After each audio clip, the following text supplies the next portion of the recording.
Hello coders, in this video we are going to discuss our first machine learning project, addition of two numbers using machine learning.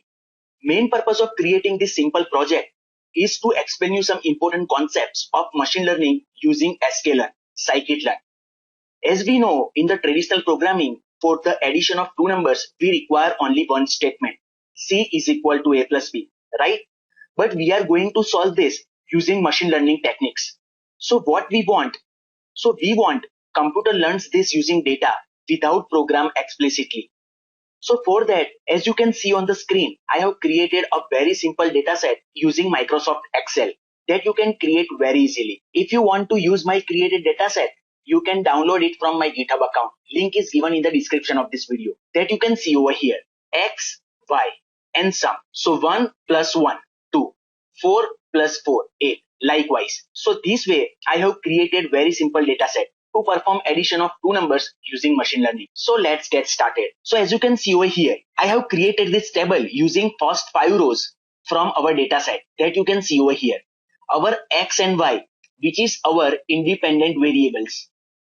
And here sum is dependent variable. Means in our data set, we have continuous dependent variable. So that's why it is a regression problem. So now let's start our project. So now let's first import pandas as PD. Let me execute this cell. So now let's load our data set. So data is equal to PD dot read underscore CSV. And our data set name is add dot CSV. Let me execute this cell. So now let's check the first 5 rows of the data set using head method of pandas. So data dot head. Let me execute this cell.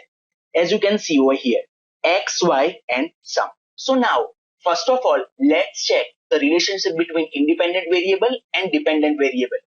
So for that, I am going to use scatter plot of matplotlib. So for that, we have to import matplotlib.pyplot as plt. Let me execute this cell. As you can see over here, matplotlib is successfully imported. Now plt.scatter data, which is pointing to our data set here, and X, which is our independent variable, and data and sum, which is our dependent variable. Let me execute this cell. As you can see, relationship between our independent variable X and dependent variable sum is linear. So now let me copy this statement to check relationship between our another variable Y and sum. Let me paste it over here. So now Y, which is our independent variable, and sum, which is our dependent variable. Let me execute this cell. As you can see over here, relationship between our independent variable Y and dependent variable sum is linear. So we can use linear regression. To explain you addition of two numbers using machine learning, here I have mentioned some questions that you can see over here. So now let's solve them one by one. So our first question.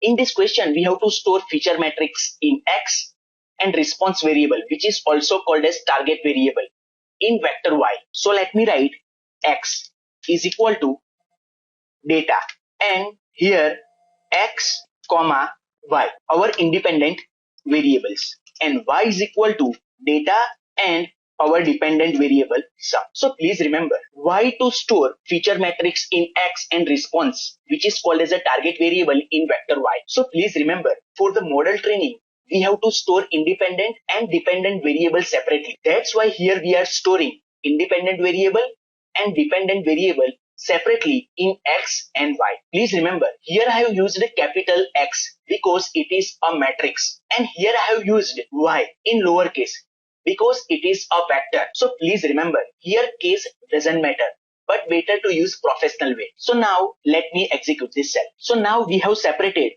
our independent variable and dependent variable. So we have stored our independent variables in X and dependent variable sum in Y. So now our next question. So in this question, we are going to use train test split method. So why to use this train test split? So we are going to use train test split method to evaluate the performance of our model. So what the train test split will do?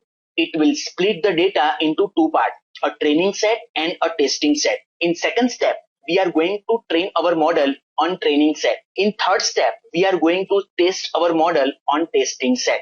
So now let's use train test split method of sklearn. So for that, we have to import train test split from sklearn dot model selection. Import train underscore test underscore split.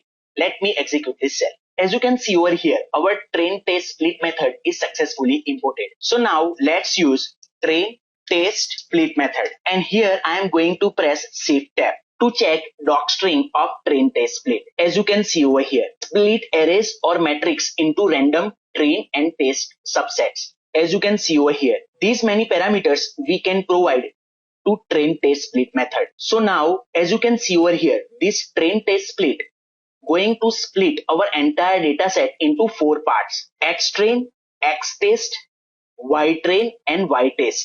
And here we have to provide our x matrix and y vector that you can see over here, our independent variables and our dependent variable. It is showing test underscore size, the data you want to keep separate for testing purpose, which is around 33%, and random underscore state is equal to 42, that we will discuss shortly. First of all, let me copy this statement. Let me close this. Let me remove this and let me paste it over here. Let's remove this 3 dots. As you can see over here, x underscore train, x underscore test, y underscore train and y underscore test. Let me first remove this random underscore state and let me execute this cell once again. Let me execute this cell here. Now please look at here. So let me execute this cell and let me execute this cell once again. Please look at here. As you can see over here, when we execute these statements again and again, every time we will get random samples. So if you want to make these samples remain the same in every run, so we have to use random state parameter of this train test split. So for that we have to write random underscore state to some integer value. Let me write 42. Let me execute this cell. As you can see over here, let me execute this and this. As you can see over here. So this way we can use random underscore state to get same samples at every run. Please remember, it doesn't matter what the number that you are using in random underscore state, 10, 0, 2, 1. The important thing is that every time you use 42, you will always get the same output as the first time. Please remember, when we initialize by the same seed, in our case it is 42. It will reproduce the same sequence of random numbers. So if you are using random underscore state is equal to 42, you will get same sample as mine. Please concentrate. We are going to train our model on this xtrain and ytrain. And we are going to test our model on xtest. And we are going to compare the result with y underscore test. I am repeating, we are going to train our model using xtrain and ytrain. We are going to test our model on xtest and we will compare the result with ytest. So that's why we required train test split method of sklearn to evaluate the performance of our model. So now our next question. In this question, we are going to import and train our model on xtrain and ytrain. So I'm going to use simple linear regression. As you know, and relationship between our independent and dependent variable is linear. So we can use simple linear regression. So for that, from sklearn dot linear underscore model, we have to import linear regression. Let me execute this cell. As you can see over here, our linear regression model is successfully imported from sklearn dot linear model. So now let's first create instance of our linear regression model. Let me write model is equal to linear regression. So this way we can create instance of our model. So now let's train our model. Please remember, to train our model, we have to use fit method. So we have to write model dot fit and we are going to train our model on xtrain and ytrain. On our independent variables and dependent variables. So this way we can train our model.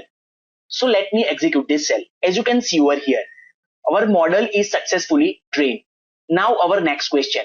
So in this question, we are going to check model's prediction performance. So we can check how well our model is fitted using the score method on the training set as well as on the testing set. So for that we have to write model dot score. Let's first use xtrain and ytrain. So we are going to check our model's prediction performance on training set. Let me execute this cell. As you can see over here, it is showing 100% because we are using very small data set. Let me use model dot score. Now on testing set, xtest and ytest. Let me execute this cell.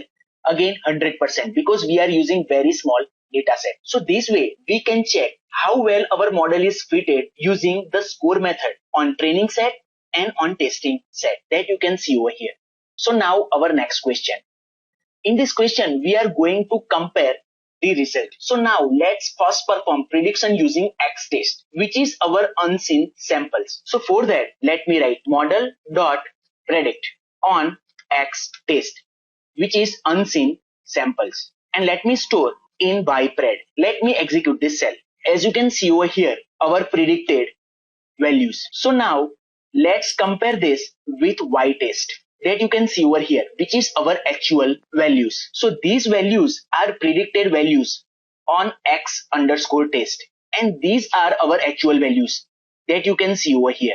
So now let's create a data frame so we can compare it easily. So for that, let me write df is equal to pd dot data frame, and I am going to use Python dictionary. Let me write here key as a actual colon ytest, which is our actual values, and prediction, which is our key colon our predicted values. Let me display this data frame. Let me execute this cell. As you can see over here, our actual values and our predicted values that you can see over here, both are same. So this way we can compare the results of prediction and actual value that you can see over here. So now our next question. So in this question, we are going to perform prediction on new samples. So let me write model dot predict, and here we have to use 2D array. Please remember this. 10, 20. You can pass any value. Let me execute this cell. As you can see over here, it is performing 10 plus 20, 30. Let me copy this statement and let me paste it over here. Let me write 100.2. I am writing some random samples. You can use any number. Let me execute this cell. As you can see over here, 100.2 plus 210.3 that you can see over here. Sum. So this way we can perform prediction on unseen samples that you can see over here. So now our next question. In this question, we are going to save our model using joblib.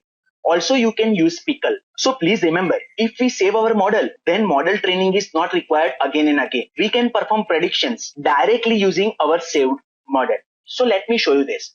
So for that, we have to import joblib using import joblib. Let me execute this cell. Now joblib dot dump method, and here is our instance model that you can see over here, this one, and here you can give name of your model, any that you want to give. Let me write model underscore joblib. You can use any other name. Let me execute this cell. As you can see over here, now our model is saved using this name. So in future, you can use this saved model to perform some prediction. So now let's load our model using model is equal to joblib dot load method, and here you can pass our model name. So let me copy this and let me paste it over here. Let me execute this cell. As you can see over here, now our saved model is successfully loaded. Now we can perform prediction using this saved model using model dot predict. Let me write 10, 40. Let me execute this cell. As you can see over here.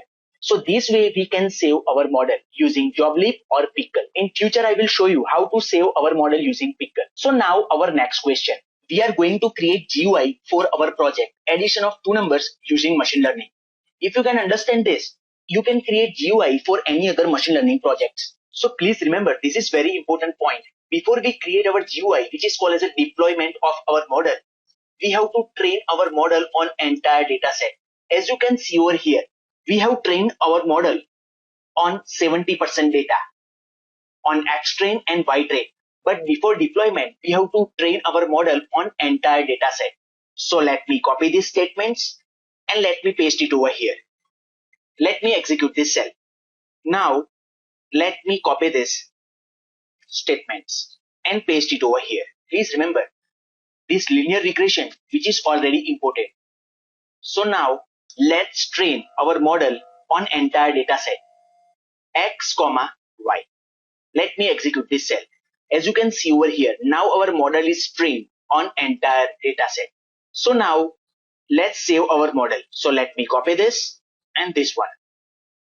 Let me execute this cell. As you can see over here, now our model is saved with this name, model underscore joblib. So now, let me copy this to load our model and let me copy to predict. Let me execute this cell. As you can see over here. So we can say that our model is successfully saved with this name, model underscore joblib. So now let's develop our GUI for this machine learning project, addition of two numbers using machine learning. So now for that, let me import Kinter. So for that we have to write tkinter import all asterisk sign, and let me import our joblib library to load our model. Let me execute this cell. As you can see over here, our Kinter and joblib module are successfully imported. So now let's create instance of Kinter. So for that we have to write tk. As you can see over here, T is capitalized and K is in lowercase. Now let me give title. You can give any title.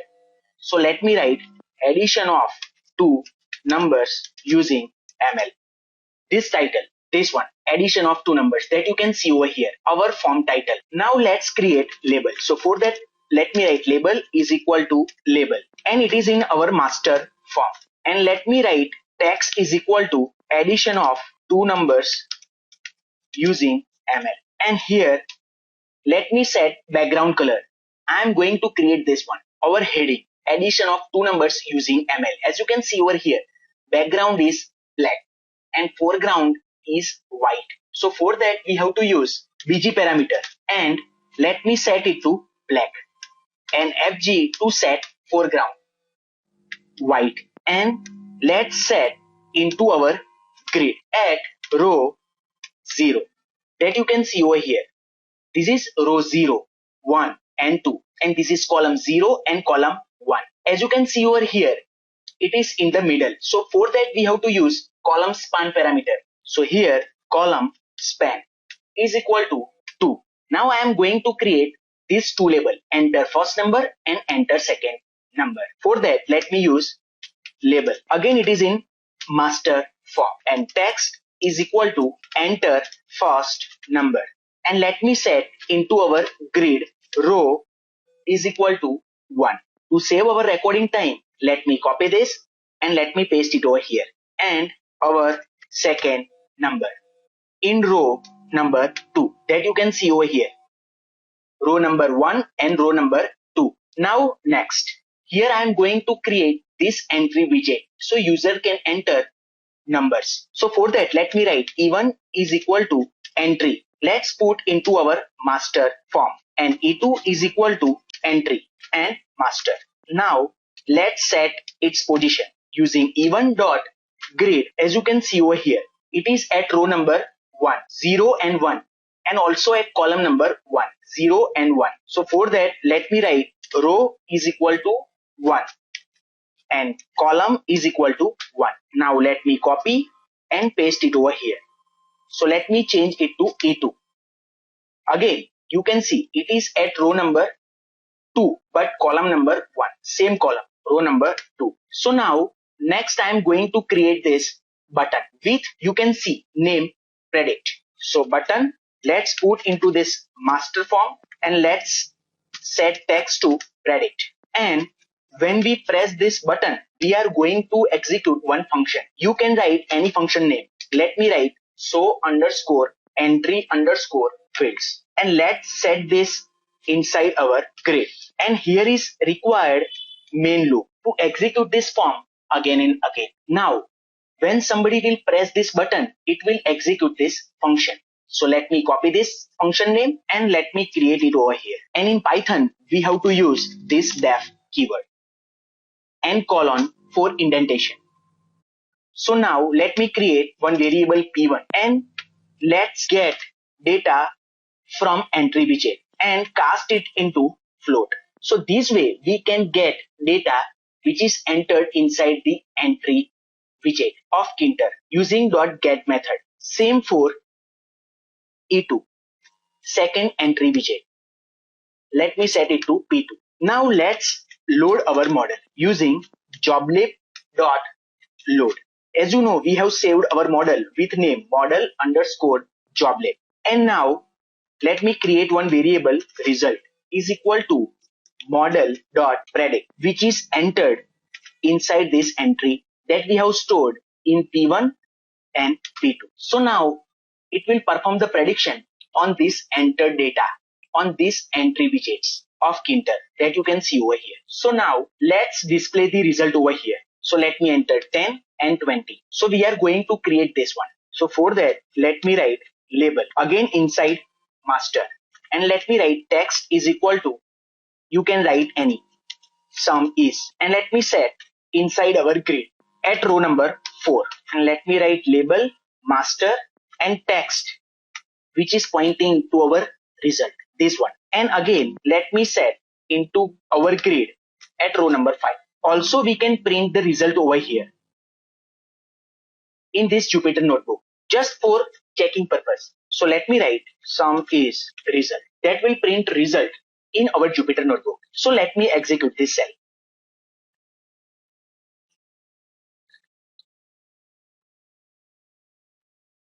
So here we have to write label. Sorry for that. Let me execute this cell.